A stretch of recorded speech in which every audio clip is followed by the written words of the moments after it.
யா அல்லாஹ், என்னுடைய ரூஹை எடுக்குகின்ற பொழுது யாருக்கும் சிரமம் இல்லாமல் என்னுடைய ரூஹை எடுப்பாயாக. என்னுடைய ரூஹை எடுக்குகின்ற பொழுது என் பிள்ளைகளுக்கோ என் பிள்ளைங்களுடைய சந்ததிகளுக்கோ யாருக்குமே என்ன செஞ்சிருக்கக்கூடாது, சிரமத்தை கொடுத்துடாமல் என்னுடைய ரூஹை எடுப்பாயாக. அதாவது இந்த உலகத்தில் நம்ம எவ்வளோதான் கோடிக்கணக்கில் செல்வத்தை சேர்த்து வைத்திருந்தாலும் நாம் படுத்த படுக்கையில் நம் முடியாத காலகட்டத்தில் யூரினோ பாத்ரூமோ சென்று கொண்டு இருந்தது என்று சொன்னால் நம்ம பிள்ளை எத்தனை நாளைக்கு நம்மளை பார்க்கும்? ஒரு நாள், 2 நாள், 1 மாதம் பார்க்கும். ஒரு சில நேரங்களில் நம்ம பிள்ளை நம்மளை பார்த்து சி என்று சொல்லிவிட்டால் எவ்வளவு வேதனை. ஆகையால் அல்லாஹுடைய நல்லடியார்களே, அப்போ அந்த நேரத்தில் துவா ஏற்றுக்கொள்ளக்கூடிய நேரத்தில் இறைவா, எங்களுடைய ரூஹை எடுக்குகின்ற பொழுது யாருக்கும் சிரமம் இல்லாமல் எங்களுடைய ரூஹை எடுப்பாயாக, எங்களுடைய ரூஹை இலகுவாக லேசாக்கி தருவாயாக என்று துவா செய்ததற்கு பின்பு எங்களுடைய குரூப்பில் யாரெல்லாம் நாங்கள் வந்திருக்கின்றோமோ ஹஜ்ஜுக்காக வேண்டி எங்களுடைய எல்லோருடைய ஹஜ்ஜையும் மக்பூலான மபுரூரான ஹஜ்ஜாக நீ ஆக்கி தருவாயாக என்று துவா செஞ்சுட்டு பிள்ளைகளுக்காக வேண்டி துவா செய்யுங்கள். அங்கே போய் துவா செய்வதை விட, புக்குகளை பார்ப்பதை விட தமிழில் உருதில் நீங்கள் துவா செய்வது ஆக சிறந்தது. பிஸ்மில்லாஹி அல்லாஹு அக்பர் என்று துவா சொன்னதற்கு பின்பு துவா செய்யணும் இன்ஷா அல்லாஹ். துவா செஞ்சதற்கு பின்பு ஹஜ்ருல் அஸ்வத்னு ஒரு கல் இருக்கும். இப்போ எதுக்காக வேண்டி சொல்லணும்னா, அல்லாஹுடைய கிருபையில் இந்த மக்கா மதீனா இருக்கு பார்த்தீங்களா, ஒரு 17 வருஷமாக ஹாஜிகளுக்கு நிறையா ட்ராவல்ஸுகளுக்கு ஹஜ்ஜு உம்ரா செய்து கொடுத்து கொண்டு ஹஜ்ஜையும் உம்ரா அங்கே என்ன செய்கிறேன், வழிகாட்டியாக இருந்து கொண்டு இருக்கிறேன். அதில் என்கிட்ட ஓதுன ஒரு மாணவர், ஒரே எதுக்காக ஒரு தகவலுக்காக வேண்டி சொல்கிறேன், நீங்கள் உறுதியாக அப்படி இருக்குன்பதற்காக வேண்டி அவர் என்கிட்ட ஒரு கேள்வி கேட்டார். ஹஸ்ரத், இந்த மாதிரி நீங்கள் எல்லாம், நான் குவைத்தில் இருந்தேன், குவைத்தில் இருந்து உம்ராவுக்கு வருகின்ற போது இந்த வழிகாட்டியை ஹஸ்ரத் எங்களுக்கு சொன்னார், காபாவை பார்த்து கேட்கக்கூடிய துவா உடனே ஏற்றுக்கொள்ளப்படுன்னு சொன்னார். அதே மாதிரி நான் கேட்டுட்டு வந்தேன், அல்லாஹ் எனக்கு கொடுத்துட்டான். இப்போது வாழ்நாளில் ஒரு முறை கேட்டால் தான் அந்த மாதிரி துவா ஏற்றுக்கொள்ளப்படுமா, இல்லை திரும்ப திரும்ப துவா ஏற்றுக்கொள்ளப்படுமா அப்படின்னு கேட்ட பொழுது இப்போ நான் என்ன சொன்னேன், எப்பொழுதுமே காபாவில் துவா ஏற்றுக்கொள்ளப்படும்பா அப்படின்னேன். அப்படியா, அப்போ நீ என்ன கேட்ட அப்படின்னேன். நான் ஃபஸ்ட்டு குவைத்திலிருந்து வருகின்ற பொழுது எனக்கு வழிகாட்டி ஹஸ்ரத்துக்கு சொன்னார், காபாவை பார்த்து துவா கேட்டேன், அந்த துவா அல்லாஹ் எனக்கு லேசாக்கி கொடுத்தான், அல்ஹம்துலில்லாஹ். இப்போ கொரோனாவுக்கு முன்னால் நான் கேட்டுட்டு வந்தேன், கொரோனாவுக்கு பின்னால் இப்போ நான் என்ன செஞ்சுருக்கிறேன், உம்ரா கண்டு வந்திருக்கேன், இப்போ ஜித்தாவில் இருக்கிறேன். இப்போ துவா ஏற்றுக்கொள்ளப்படுமா, ஃபஸ்ட்டு கேட்ட மாதிரி துவா ஏற்றுக்கொண்டு 2வது துவா ஏற்றுக்கொள்ளப்படுமா அப்படின்ன பொழுது அப்போ அவருக்கு நான் சொன்னேன், நீங்கள் உம்ரா முடிச்சுட்டு நீங்கள் போயிட்டீங்கன்னா அது நீங்கள் 1 வாரம் கழிச்சு வந்தாலும் சரி, 1 மாதம் கழிச்சு வந்தாலும் சரி, 1 வருஷம் கழிச்சு வந்தாலும் சரி, பல வருஷம் கழித்து வந்தாலும் சரி, உங்களுடைய துவா ஏற்றுக்கொள்ளப்படும் அப்படின்னு. அப்போ ஃபஸ்ட்டு வந்தையே என்னப்பா துவா கேட்ட, அப்படி அல்லாஹ் என்ன உனக்கு ஏற்றுக்கொண்டான் அப்படின்னு கேட்ட பொழுது அந்த மாணவர் சொன்னார், என்ன சொன்னார்னா, நான் ஃபஸ்ட்டு ஹஸ்ரத்து நான் வந்த உடனே கேட்டேன், யா அல்லாஹ், எனக்கு மனைவியை கொடுத்தாய், எனக்கு பிள்ளைகளை கொடுத்தாய், எனக்கு வேலை வாய்ப்பையும் கொடுத்தாய், நான் வீடு இல்லாமல் நான் தவிக்குகிறேன் அப்படின்னு அல்லாட்ட பலமுறை கேட்டேன். என் தேவையெல்லாம் கேட்டதுக்கு பின்னால் அழுத்தி எழுதி அல்லாட்ட அழுது கேட்டேன், எனக்கு சொந்த வீடு கொடுன்னு கேட்டேன். கேட்டுட்டு குவைத்துக்கு போனேன், அதற்குள்ள ஏற்பாடுகளை அல்லாஹ் செய்து கொடுத்தான். இப்போ சொந்த வீட்டில் நான் இப்போ வசிச்சுக்கிட்டு இருக்கிறேன், என் சொந்த வீட்டில் இருக்கிறேன், அல்ஹம்துலில்லாஹ். இந்த 2வது முறை அல்லாஹ் இடத்துல கேட்டேன், யா அல்லாஹ், என் பெற்றோர்கள் உன்னிடத்திலே வந்திருக்கிறார்கள், அவர்களுக்கு சொர்க்கத்தை வாஜிபாக்கி கொடு, அவர்களுக்கு சொர்க்கத்தை கொடு அப்படின்னு நான் என்னுடைய பெற்றோர்களுக்கு கேட்டேன். அல்லாஹ் என் பெற்றோர்களுக்கு சொர்க்கத்தை தருவான் ஹஸ்ரத், அல்லாஹ் என் பெற்றோர்களுக்கு சொர்க்கத்தை தருவான்னு கேட்ட பொழுது அந்த நேரத்தில் அல்லாஹுடைய நல்லடியார்களே என்ன சொன்னேன்னு தெரியுமா, அல்லாஹ் உனக்கு வீடை கொடுத்ததை போல் நிச்சயமாக உன் பெற்றோர்களுக்கும் அல்லாஹ் சொர்க்கத்தை தருவான் என்று சொன்னேன்.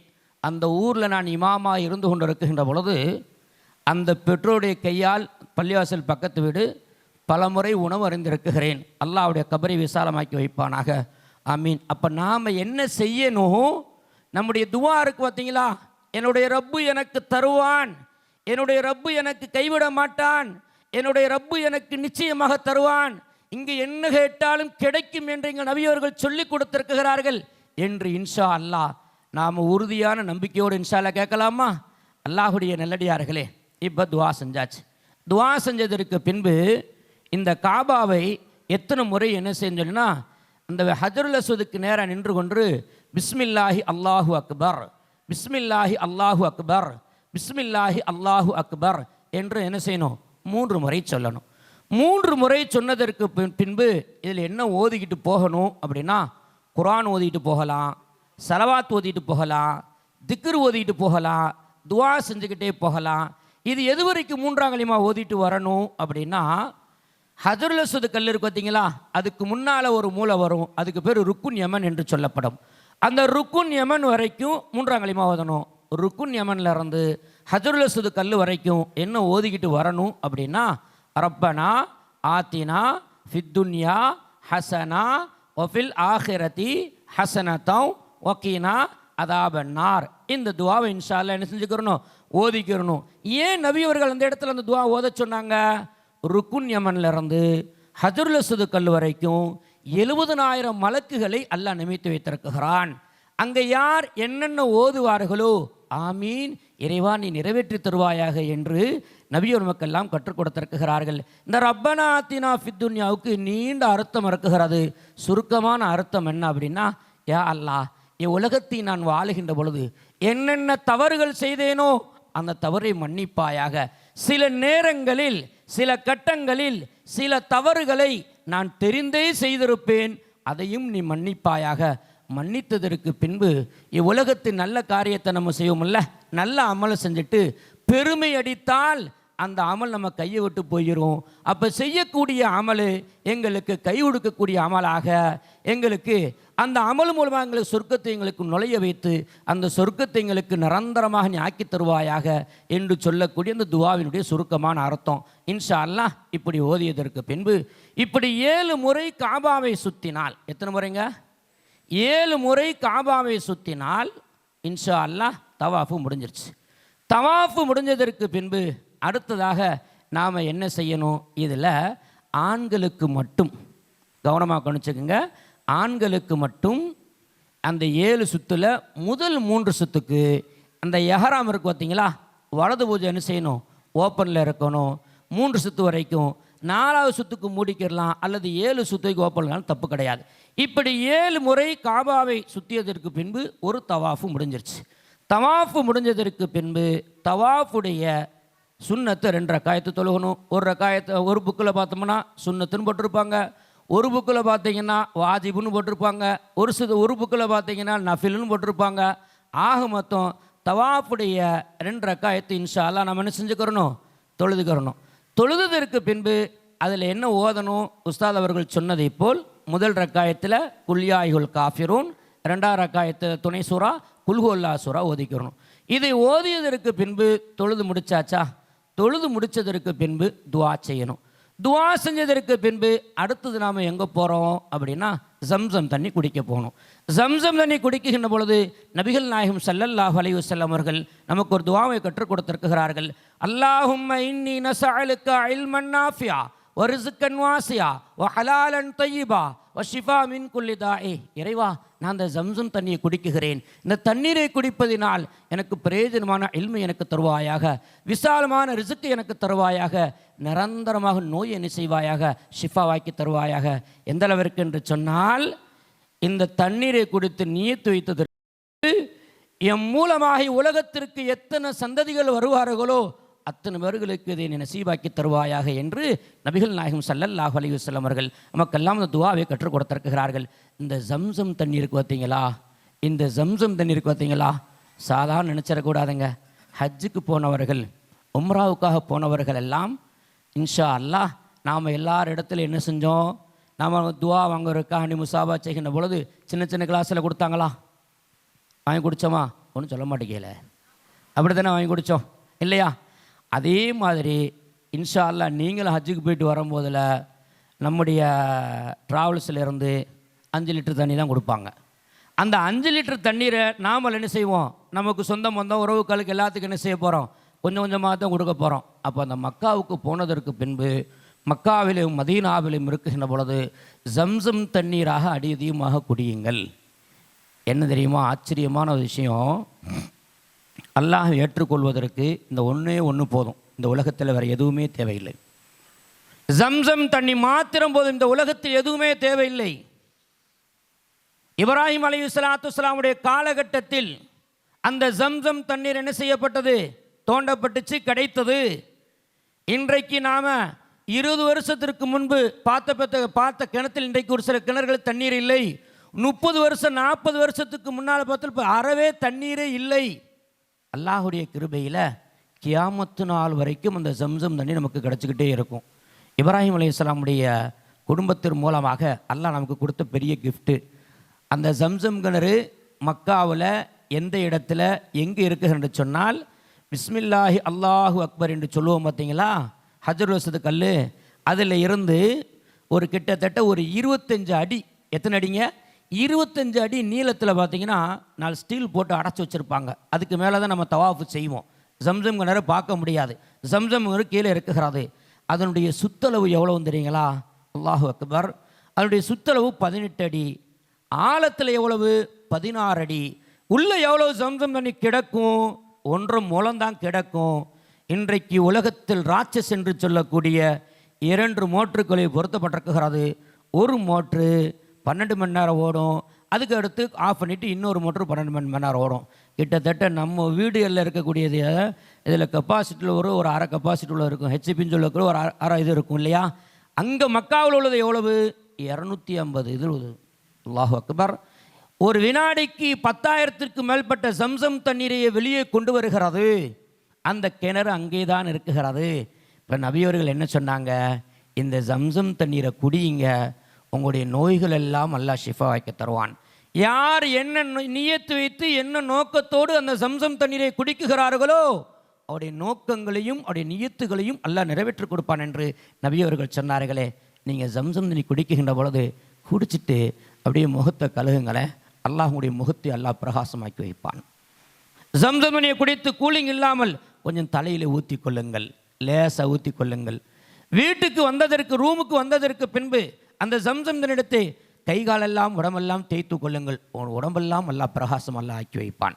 அந்த ஜம்சம் தண்ணீர் குடிக்குகின்ற பொழுது, ஒவ்வொரு முறையும் குடிக்குகின்ற பொழுது துவா செய்து குடிக்கணும். யா அல்லாஹ், எங்கள் தலைவர் நாயகம் ஸல்லல்லாஹு அலைஹி வஸல்லம் அவர்களை இந்த ஜம்சம் தண்ணீர்னால் 3 முறை இருதயத்தை கழுகிய பொழுது அவர்களுக்கு எப்படி இறையச்சத்தை நீ அதிகமாக தந்தாயோ, தக்குவாவை எப்படி நீ அதிகமாக தந்தாயோ, ஆரோக்கியத்தை எப்படி நீ தந்தாயோ, அதுபோல் எங்களுக்கு நீ தருவாயாக என்று துஆ செஞ்சு அந்த ஜம்சம் தண்ணீரை இன்ஷா அல்லாஹ் குடிக்கலாமா, இன்ஷா அல்லாஹ்.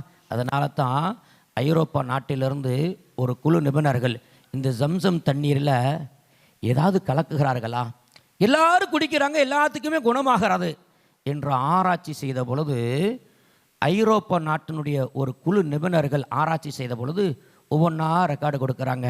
இந்த ஜம்சம் தண்ணீர் இருக்கு பார்த்தீங்களா, இந்த டேஸ்ட்டு இந்த உலகத்தில் எங்குமே கிடைக்காது, இந்த உலகத்தில் எங்குமே கிடைக்காது. 2, இந்த ஜம்சம் தண்ணி யாரெல்லாம் குடிக்குகிறார்களோ அவர்களுக்கு புத்துணர்ச்சி கிடைக்கும், ஆரோக்கியம் கிடைக்கும். 3, இந்த ஜம்சம் தண்ணி எப்பொழுதுமே கெட்டு போகாது.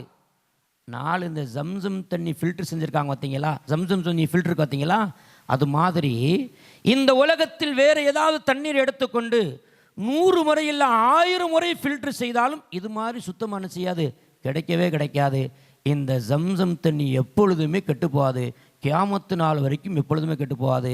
ஒரு சில ஹாஜிமார்கள் 20 வருஷத்திற்கு முன்னால் போன அந்த கப்பலில் போன ஹாஜிமார்கள் இன்னும் ஒரு சில வீடுகளில் ஜம்சம் தண்ணி வைத்திருக்கிறார்கள், இன்னும் கெட்டுப்போகவே இல்லை. அப்படிப்பட்ட ஜம்சம் தண்ணீரை நாம் இன்ஷா அல்லாஹ் நம்ம குடிக்க போகிறோம். அல்லாஹுடைய நல்லடியார்களே, நான் உம்ராவில் இருக்கின்ற பொழுது ஒரு விஷயம் ஒன்று நடந்துச்சு. இந்த தாயிஃபுக்கு பயணம் செஞ்சுட்டு போனோம். தாயிஃபில் பயணம் செஞ்சுட்டு போயிட்டு வருகின்ற பொழுது ஒரு கனவையும் மனைவி 2 பேர் என்ன செஞ்சிட்டாங்கன்னா, வண்டியில் ஏறும்போது சிரிச்சுக்கிட்டே ஏறினாங்க. தாயிஃபுடைய பயணத்தில் வண்டியில் ஏறுகின்ற பொழுது சிரிச்சுக்கிட்டே ஏறினாங்க. இறங்குகின்ற பொழுது சண்டையோடு இறங்குறாங்க. என்னடா அப்படி பேசாமல் இங்கிட்டு ஒரு ஆள் போது அங்கிட்டு ஒரு ஆள் போது பேசும்போது நல்லா தானே போனாங்க அப்படின்னு கேட்டால், அவர் ஒரு ஈமான்தாரி, வந்த ஹாஜி, கொஞ்சம் வயசானவர் தான், ஜமாத் சாத்தி, நல்ல ஒரு தக்குவாதாரி. கீழே இறங்கின உடனே, என்னங்க 2 பேரும் பேசாமல் போகிறீங்க, ஏறும்போது சிரிச்சிட்டு போனீங்க, இப்போ பேசாமல் போகிறீங்களே அப்படின்னேன். ஹஸ்ரத், எனக்கு கடுமையான தாகமாக இருந்துச்சு. பஸ்ஸில் என் வீட்டுக்காரம்மா உட்காந்துருந்துச்சு. தண்ணி கொடுன்னு கேட்டேன். எதை கேட்டேன்? ஜம்சம் தண்ணி. அது எங்கே பிடிச்சது ஜம்சம் தண்ணி அப்படின்னா, அந்த மியூசியமுக்கு கூட்டிகிட்டு போவோம். அந்த மியூசியமில் இந்த மாதிரி பாட்டில் அந்த அம்மா ஒரு 3-4 பாட்டில் பிடிச்சிருச்சு.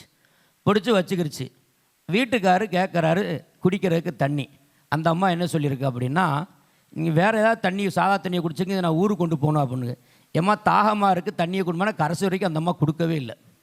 கடைசி வரைக்கும் அந்த அம்மா கொடுக்கவே இல்லை. ஜம்சம் தண்ணியை கொடுக்காமல் வச்சுக்கிருச்சு. கீழே இறணும். அந்த அம்மாவை கூப்பிட்டு, ஏம்மா ஹாஜியை தான் கேட்டாங்களே, கொடுக்க வேண்டியதானே நீங்கள் அப்படின்னா, ஹஸ்ரத், நான் கஷ்டப்பட்டு இந்த பாட்டில் சின்ன பாட்டிலாக இருந்துச்சா, நான் பிடிச்சி ஊருக்கு கொண்டு போகிறதுக்கு வச்சுருக்கேன். இதை கேட்குறாரு. ஏம்மா கொடுத்துட்டா நீங்கள் மக்கள் வந்து பிடிச்சிக்கலாமே, இந்த பாட்டில் அழகாக இருக்குது, அதனால் பிடிச்சி நான் கொடுக்கல அப்படின்னாங்க. அப்போது உங்கள் மக்காவுக்கு, ஹஜ்ஜுக்கு, உம்ராவுக்கு வரக்கூடிய ஹாஜிமார்கள் தான் குடிப்பதற்கு என்ன செய்ய மாட்டாங்க, அதிகமாக குடிக்க மாட்டேங்கிறாங்க. ஊருக்கு கொண்டு போகிறதுக்கு இது மாதிரி பாட்டில் பிடிச்சி வச்சுக்கிறாங்க. அது வேஸ்ட்டு. ஒரு சிலங்கள் ஏர்போர்ட்டில் பிடுங்கி போட்டுருவான். அதனால் நாம் மக்காவில் மதீனாவில் இருக்கும் காலங்களில் ஜம்சம் தண்ணீராக அதிகமாக குடியுங்கள். அல்லாஹுடைய நோயை அல்லாஹ் ஷிஃபாய்க்கு வைப்பான். இன்ஷா அல்லாஹ் அதே மாதிரி செஞ்சுக்கலாமா? இப்போ 7 முறை என்ன செஞ்சாச்சு? தவாஃப் 7 முறை சுற்றிட்டு தவாஃப் முடிஞ்சிருச்சா? தவாஃப் முடிஞ்சு 2 ரக்காயத்தை தொழுதுட்டாமா? ஜம்சம் தண்ணி குடிச்சாச்சு இல்லையா? ஜம்சம் தண்ணி குடிச்சிட்டு அடுத்து நாம் எங்கே போவோம் அப்படின்னா, சஃபா மர்வா மலைக்கு மத்தியில் என்ன செய்யணும்? நம்ம தொங்கோட்டம் போகணும். அங்கே உஸ்தாத் அவங்க சொல்லி தருவாங்க. 7 முறை இன்ஷா அல்லாஹ் சஃபாவிலிருந்து ஆரம்பித்து மர்வாவுக்கு போயிட்டீங்கன்னா 1 முடிஞ்சிருச்சு. மர்வாவிலேருந்து சஃபாவுக்கு வந்தீங்கன்னா 2, சஃபாவிலேருந்து மர்வாவுக்கு போனால் 3, மர்வாவிலேருந்து சஃபாவுக்கு வந்தால் 4, சஃபாவிலேருந்து மர்வாவுக்கு போனால் 5, மர்வாவிலேருந்து சஃபாவுக்கு வந்தால் 6, சஃபாவிலேருந்து மர்வாவுக்கு போனால் 7 அங்கே முடிஞ்சிருச்சு. முடிஞ்சதுக்கு முன்னாடி துவா செய்யணும். அங்கே தொழுகை, எந்த தொழுகையும் இல்லை. அங்கே நிறையா பேர் தொழுவாங்க. அங்கே அசர்த்து எல்லாரும் தொழுகிறாங்களே அப்படின்னா, உம்ராவுக்காக வேண்டிய சையில் எந்த தொழுகையும் இல்லை, எந்த தொழுகையும் கிடையவே கிடையாது. தவாஃபுக்கு மட்டும்தான் 2 ரக்காயத்து தொழுகணும். சைக்கு எந்த தொழுகையும் இல்லை. அங்கே இருந்து துவா செய்யணும். யா அல்லாஹ், நாங்கள் ஹஜ்ஜுக்காக வேண்டி வந்தோம். எங்களுடைய உம்ராவில் செஞ்ச உம்ராவில் தவாஃபு செய்கின்ற பொழுது, தொழுகின்ற பொழுது, ஜம்சம் தண்ணி குடிக்கின்ற பொழுது, சை செய்கின்ற பொழுது எங்கள் அறியாமல் ஏதாவது தவறுகள் இருந்தால் அதை மன்னித்து எங்களுடைய உம்ராவை நீ பரிபூர்ணமாக ஏற்றுக்கொள்வாயாக என்று இன்ஷா அல்லாஹ் துவா செஞ்சுட்டு அப்படியே மர்வா மலையிலிருந்து வெளியேறி வந்து இந்த முடி வெட்டுறது அங்கே வெட்டி கொடுப்பாங்க. அங்கே நாம் வெட்டக்கூடாது. பெண்கள் கண்டிப்பாக ரூமுக்கு போனதற்கு பின்பு தான் என்ன செய்யணும்? முடியை 2 இன்ச்சியை கட் பண்ணிட வேண்டியது. கட் பண்ணிட்டு குப்பையில் போட்டுற வேண்டியது. குளிச்சால் சுண்ணத்து, குளிக்க முடியலையா ஒளி செஞ்சுக்கிறலாம், ஒன்றுமே பிரச்சனை இல்லை. ஆண்கள் என்ன செஞ்சு கேட்டிங்கன்னா, மொட்டை எடுத்துட்டு முடி எடுத்துட்டு எஹ்ராமை கழட்டிடணும். அப்போ ஆண்களும் பெண்களும் முடி எடுத்ததற்கு பின்பு தான் எஹ்ராம் முடியை கலட்டணும். இது எங்க உம்ரா இன்ஷா அல்லாஹ். அதே மாதிரி காபா இருக்குது பார்த்தீங்களா? காபாவில் ஒரு 3 இடம் இருக்குது பார்த்தீங்களா? அந்த இடத்துல உங்களுக்கு கிடைக்கக்கூடிய நாளில் அந்த இடம் கிடைத்து விட்டால் ஒரு நொடியை கூட நீங்கள் வீணடித்து விடாதீர்கள். 1, ஹஜருல் அஸ்வத் கல்லுக்கு நேராக கேட்கக்கூடிய துவா ஏற்றுக்கொள்ளப்படும். 2, காபாவுடைய வாசலுக்கு நேராக கேட்கக்கூடிய துவா ஏற்றுக்கொள்ளப்படும். 3, மீசாப் ரஹமத், இந்த மழை பெஞ்சிச்சுன்னா அந்த தண்ணி காபாலேருந்து தண்ணி ஊற்றும், அதுக்கு பேர் ஹத்தீம் என்று சொல்லப்படும். அதுக்கு நேராக கேட்கக்கூடிய துவா ஏற்றுக்கொள்ளப்படும். கொஞ்சம் தூரத்தில் உட்காந்து அழுது நீங்கள் கேளுங்கள். அல்லாஹுடைய காரியங்களையும் அல்லாஹ் நிறைவேற்றி கொடுப்பான். அல்லாஹுடைய கிருபையில் நம்முடைய அல்-அஹ்மத் டிராவல்ஸ் மூலமாக வந்திருக்கக்கூடிய ஹாஜிகள் நிறைய பேர்கள் என்ன செய்வார்கள்? அங்கு வருகின்ற பொழுது இந்த 3 இடத்தையும் காமித்து கொடுத்தேன். நிறையா பேர் நிறைய கஷ்டங்களையும் சிரமங்களையும் சொன்ன பொழுது அழுது கேட்டார்கள். அல்லாஹுடைய காரியங்கள் எல்லாம் அல்லாஹ் பூர்த்தியாக்கி கொடுத்தான். இன்ஷா அல்லாஹ் அதே மாதிரி துவா செய்யலாமா? துவா செய்வதோடு இன்ஷா அல்லாஹ் அரஃபா மைதானத்திலையும் அதுபோல் முஸ்தலிஃபாவிலையும் மினாவில் இருக்குகின்ற பொழுது இன்ஷா அல்லாஹ் இதில் நிறையா நிறுவனத்தை சார்ந்தவர்கள் எல்லாம் இருக்குகிறார்கள். எங்களுக்கு அந்த ஹஜ் உம்ரா நிறுவனத்தை சார்ந்தவர் இருக்கிறார்கள். அவர்களுக்காக வேண்டியும் எங்களுக்காக வேண்டியும் அவருடைய சந்ததிகளுக்காக வேண்டியும் எங்களுடைய சந்ததிகளுக்காக வேண்டியும் இன்ஷா அல்லாஹ் அரஃபாவில் துவா செய்யுங்கள். இன்ஷா அல்லாஹ் ஈமானோடு வாழணும், ஈமானோடு மரணிக்கணும். அதுக்காக இன்ஷா அல்லாஹ் துவா செய்வீங்களா? இன்ஷா அல்லாஹ் துவா செய்வீங்களா? நானும் இன்ஷா அல்லாஹ் உங்களுடைய பயணங்கள் லேசாகுவதற்காக வேண்டி, உங்களுடைய உம்ரா ஹஜ்ஜு லேசாவதற்காக வேண்டி, அல்லாஹ்வுக்கு விருப்பமான ஹஜ்ஜையும் உம்ராவும் ஆகுவதற்காக வேண்டி இன்ஷா அல்லாஹ் நாங்களும் துஆ செய்கிறோம். அஸ்ஸலாமு அலைக்கும் வரஹ்மத்துல்லாஹி வபரகாத்துஹு. வலைக்கும் அஸ்ஸலாம் வரஹ்மத்துல்லாஹி வபரகாத்துஹு. அல்ஹம்துலில்லாஹ். நமது நிகழ்ச்சியினுடைய இறுதி நேரத்திலே நாம் இருக்கின்றோம். அல்லாஹ்வுடைய கிருபையினால் காலை 10:15 ஆரம்பமான நம்முடைய இந்த நிகழ்வு இன்ஷா அல்லாஹ் இறுதி நேரத்திலே இருக்கின்றோம். இப்பொழுது ஹாஜிகளுக்கு ஏற்படக்கூடிய சந்தேகங்கள், கேள்வி பதில்களுக்கு இன்ஷா அல்லாஹ் பதில் சொல்லப்படும். அதுக்கு பிறகு ஹஸரத் அவர்கள் துஆ செய்ய இருக்கின்றார்கள். அதற்கு பிறகு இன்ஷா அல்லாஹ் நம்முடைய பயணம் சம்பந்தப்பட்ட விஷயங்கள், எப்போ புறப்படுறோம், எத்தனை மணிக்கு ஏர்போர்ட்டுக்கு வரணும், எப்பொழுது திரும்பி வர்றோம், அதுக்குண்டான தயாரிப்புகள், இது சம்மந்தப்பட்ட விஷயங்களை என்ன செய்வாங்க இன்ஷா அல்லாஹ் நம்முடைய நிறுவனத்தினுடைய நிறுவனர் ஜனாப் அல்ஹாஜ் யாஜாஸ் அஹமத் அவர்கள் என்ன செய்வாங்க, உங்களுக்கு பயணம் சம்பந்தமான விஷயங்களை அடுத்ததாக சொல்லுவாங்க. இப்பொழுது கேள்வி பதில், ஹஜ் உம்ரா சம்பந்தமான விஷயங்களை மட்டும் கேளுங்க. பயணம் சம்பந்தமான விஷயங்களுக்கு இன்ஷா அல்லாஹ் அவங்க என்ன செய்வாங்க, இறுதியாக உங்களுக்கு தெளிவாக சொல்லுவாங்க. முதல்ல ஹாஜிகளிடத்திலிருந்து அப்போ உம்ரா முடிச்சுட்டு மொட்டை அடிச்சுட்டா அடுத்து ஹஜ்ஜிக்கு போகும்போது முடி இருக்காதே, குறைஞ்சி போயிருமேனுங்கிற கவலை தான். அது பிரச்சனை இல்லை, மொட்டை அடிச்சிருங்க. அதுக்கு பிறகு 2 நாள் ஓய்வு இருக்கும். அதுக்கு பிறகு என்ன செய்வோம் இன்ஷா அல்லாஹ் ஹஜ்ஜிக்காக வேண்டி நிய்யத் வைப்போம். ஹஜ்ஜுடைய ஜம்ரத்துல் அகபான்னு சொல்லக்கூடிய பிறை 10 அன்னைக்கு கல்லெறிஞ்சதுக்கு பிறகு மொட்டை அடிக்கக்கூடிய அந்த நிகழ்வுகளையும் இன்ஷா அல்லாஹ் என்ன செய்யும், மொட்டை அடிச்சுக்கலாம். குறைச்சிக்கலாமா அப்படின்னா, நன்மை அதிகமாக வேணும்னா மொட்டை தான் அடிக்கணும். கொஞ்சமாக குறைச்சிக்கலாமா அப்படின்றது என்னது, முடி குறைச்சிக்கிறது ரசூல் ஸல்லல்லாஹு அலைஹி வஸல்லம் ஆகமாக்கி இருக்கிறாங்க. ஆனால் மொட்டை அடிப்பதில் தான் என்னது நன்மை அதிகமாக இருக்குது. இன்ஷா அல்லாஹ் உம்ரா முடித்த பிறகு மொட்டை அடிச்சிருங்க. அடுத்து ஹஜ்ஜுடைய அமல்கள் முடித்தது பிறகு திரும்ப என்ன செய்யலாம், மொட்டை அடிச்சுக்கலாம். வேறு யாரும்? அஸ்ஸலாமு அலைக்கும் வரஹ்மத்துல்லாஹி வபரகாத்துஹு. இந்த ஹஜ்ஜுடைய 6 நாட்கள் இருக்கு, அதில் வந்து எஹ்ராம் ஒரே எஹ்ராம் தான் இருக்கணுமா, இல்லை எஹ்ராம் மாற்றிக்கலாமா? எஹ்ராம் தாராளமாக மாற்றிக்கலாம். ஹஜ்ஜுடைய 6 நாட்கள்லையும் எஹ்ராம் கட்டியிருக்க மாட்டாங்க ஆண்கள், அதை கொஞ்சம் விளங்கிக்கணும். சொன்னாங்க, தெளிவாக சொன்னாங்க. முதல்ல ஒரு அஜத்து சொன்னாங்க, அடுத்து உருதுல சொன்னாங்க, அடுத்து தமிழில் சொன்னாங்க. எஹ்ராம் துல்ஹஜ் 8 அன்னைக்கு கட்டியிருப்போம், இங்கேருந்து புறப்படும் போது நீ அதை வச்சுட்டு கட்டுவோம். 9 அன்னைக்கு கட்டியிருப்போம். 10 அன்னைக்கு ஜம்ரத்துல் அகபா கடைசி ஷைத்தானுக்கு மட்டும் கல்லெறிஞ்சதுக்கு பிறகு குர்பானி கொடுத்ததை உறுதியாக்குனதுக்கு பிறகு என்ன செஞ்சிருவோம், களைஞ்சிருவோம். குர்பானி கொடுத்ததை உறுதியாக்கின பிறகு மொட்டை அடிப்போம், எஹ்ராமை களைஞ்சிருவோம். ஆக ஒரு 2 நாள் 2.5 நாள் அதிகபட்சம் 2 நாள் தான். அந்த நேரத்தில் ஒரே எஹ்ராமை தான் கட்டியிருக்கணுன்றது கட்டாயம் இல்லை, மாற்றிக்கலாம். கூட எஹ்ராமை என்ன செஞ்சுக்கலாம், வச்சுக்கலாம். 6 நாள் என்ன செய்யலை, எஹ்ராம் கட்டியிருக்க மாட்டோம். வேற ஹாஜிமாக்கள் யாரும் அந்த பகுதி இங்கே எல்லாம்